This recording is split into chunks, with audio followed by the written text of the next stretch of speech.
Murat Yakin is proving to be one of the brightest managers at the Euros so far, with extremely impressive tactics both in and out of possession, and has turned Switzerland into one of the surprise packages of the competition. And in today's video, we're going to be taking a look at why their tactics are so dangerous, and what England need to do to counter this in the quarterfinals. I think few people will have predicted Switzerland to be one of the standout teams of the competition so far, and there are definitely other teams we need to analyse going into the quarterfinals. But Switzerland have been a personal favourite of mine because of their principles in possession, which allows them to create overloads when you least expect them and exploit spaces that the opposition is struggling to deal with. We're going to be taking a look at how they completely dismantled Italy, but we also need to consider a few examples from their match against Germany as well, because it highlights the different approaches that they can adopt depending on their opposition. And it's something that England will need to pay attention to because they're likely going to change something going into the quarterfinal clash. So, Switzerland start their matches in a 3-4-2-1, but instantly from build-up we can see a lot of positional rotations that allows them to keep the ball in deep areas and gain control of the pitch very quickly. So while they start with a back three, they're very comfortable using the goalkeeper Sommer as the extra centre-back, which allows their wide centre-backs in Rodriguez and Schär to pick up positions out wide during the first phase of build-up. This deep line of four instantly frees up the wing-backs to pick up different positions, and this is already where it gets interesting when looking at Switzerland, because there's a lopsided approach depending on which flank they're attacking down. So on the right, the position of either Ndoi or Widmer, depending on who is playing, is a little bit more traditional in the sense that they hug the touchline and they look to attack forward much more frequently and give width to their attacks, which becomes a lot more dangerous in the opposition's half.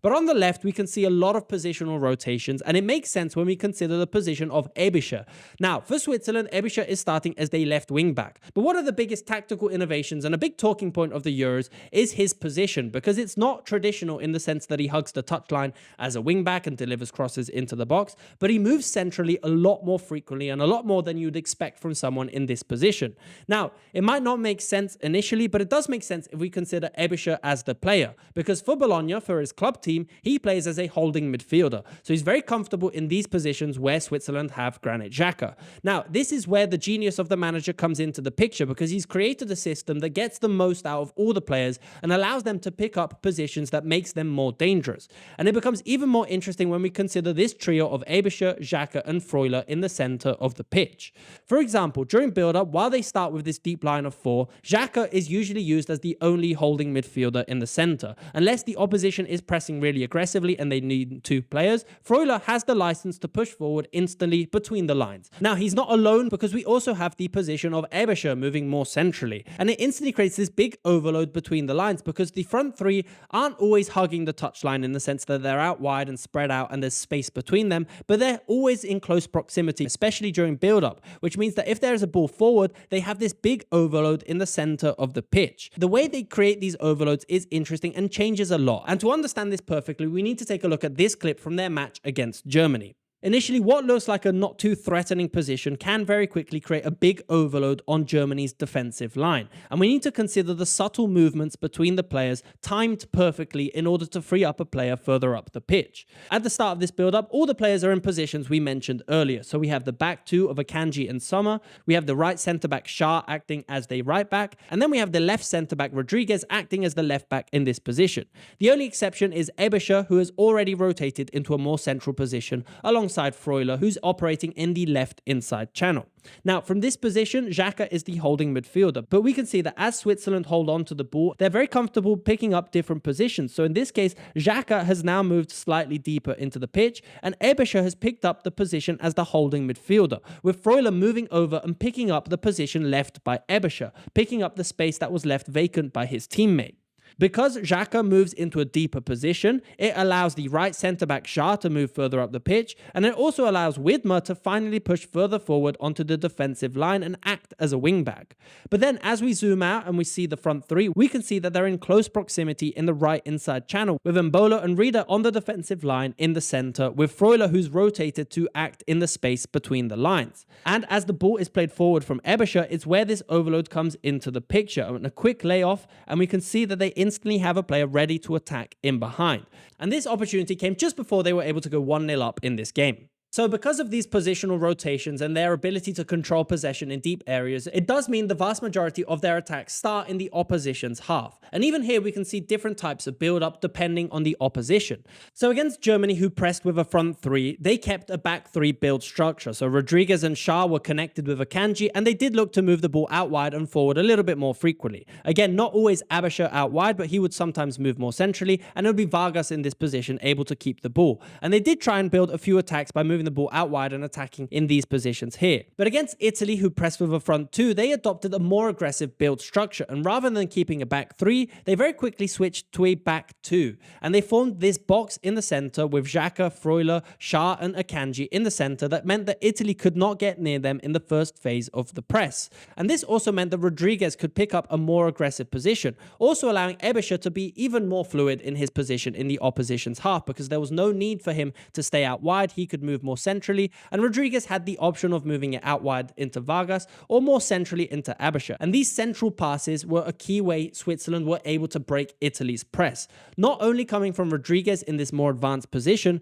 but also because of the rotations in the center and the position of Akanji. So as they started with this back two with Xhaka and Freuler in the center, this very quickly rotated to only having Xhaka as the holding midfielder, with Freuler and Aebischer being the target to pick up the ball in pockets of space between the defensive line and the midfield line. And they did this with very aggressive penetrating passes, mostly coming from Akanji or from Xhaka, from these positions picking out the players with space to turn and attack forward. And once they did receive the ball, then Italy's defensive line was in a lot of trouble because they had the overloads of Vargas and Aebischer on this side, or Rieder or Ndoye on this side, that created 2v1s against the opposition's fullbacks. Specifically, these balls into the center would often go straight into Embolo, and as he received the ball, the defensive line would tighten their shape as much as possible, meaning that they then had space to shift the ball out wide into the wingbacks overlapping. Now, the wingback overlapping did happen more frequently on the right flank, but on the left flank, it was maybe Vargas that would pick up the ball in this position, and Aebischer would then be more active attacking in the half space, with Rodriguez as support in case they needed to rotate possession.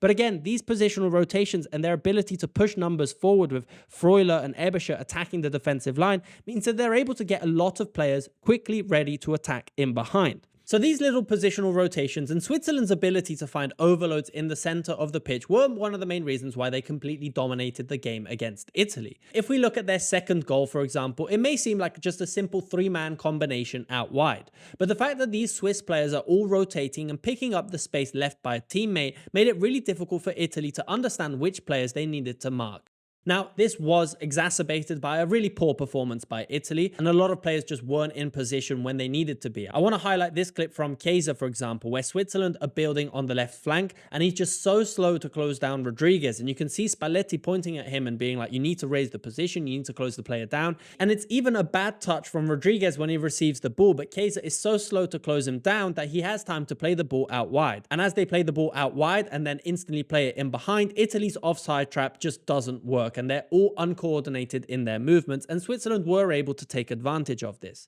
But now we also need to consider how England should adapt their play style going against this Swiss team, because while they did have really impressive performances against Italy and Germany, there were some spaces that both teams were able to exploit at times. And I do think England can find these advantages in certain pockets if they do pay attention and get the right players in the right positions. So considering the fact that Southgate hasn't really made any changes going into the quarterfinals, I doubt we'll see some massive changes going into this match, except for any few forced changes because of yellow cards. But essentially, if England keep to their 4-2-3-1 with Saka and Foden out wide, the main spaces that they will be able to find is behind the wingbacks. Now, we have a couple of examples of how Italy and Germany on a number of different occasions were able to exploit these spaces. And the way England, I think, will be able to do this is if they get their fullbacks more involved in the game. So we know Foden likes to drift inside a lot more frequently, but this is only going to be effective if Trippier gives England a lot more width on the flanks and pins their wingbacks back. So by not allowing Switzerland to push their wingbacks forward, it means they have less players up top that can create dangerous opportunities, and it'll be easier for England to find more space between the lines. For example, if Saka and Trippier hold the width and hold the wingbacks back in their back five, it'll give more space to Bellingham and Foden to pick up the balls in the pockets of space. And for example, if Bellingham receives the ball in this pocket here, it will drag other players out of position. And we do see this in other occasions with Rodriguez, for example, being very confident breaking the defensive line and pushing forward to put pressure on the midfielder. All it will take is simple combinations to attack these spaces in behind. Now, I know this is quite optimistic of me coming from an England fan because we haven't really seen these combinations work effectively. But if England do want to get something out of this game, I think it will be thanks to these wide combinations and their ability to push as many players forward as possible. Even with players like Mainoo being a little bit more aggressive, adding numbers between the lines, this could be a way for them to disrupt these half spaces and the space behind the wing backs. And this is often down to the fact that while it is a back five at times, most of the time they do resemble a back four because the wing back on the side of the ball does push forward quite consistently, and they're happy to push a lot of players over to this side of the pitch to try and stop any overloads, but it does leave a lot of space that England can exploit. But again, I know I'm being quite optimistic as an England fan that they'll do anything different that they haven't done in these previous matches, and it's weird going into this match that England are actually considered a little bit of the underdogs against Switzerland because of both teams' form going into this match, and you consider the amount of talent that England have in this team, but Switzerland definitely need to be taken seriously because they have some excellent players within the team that can really cause some damage to England. But I'm curious to know what you think about Switzerland and England, and which team do you think will come out on top?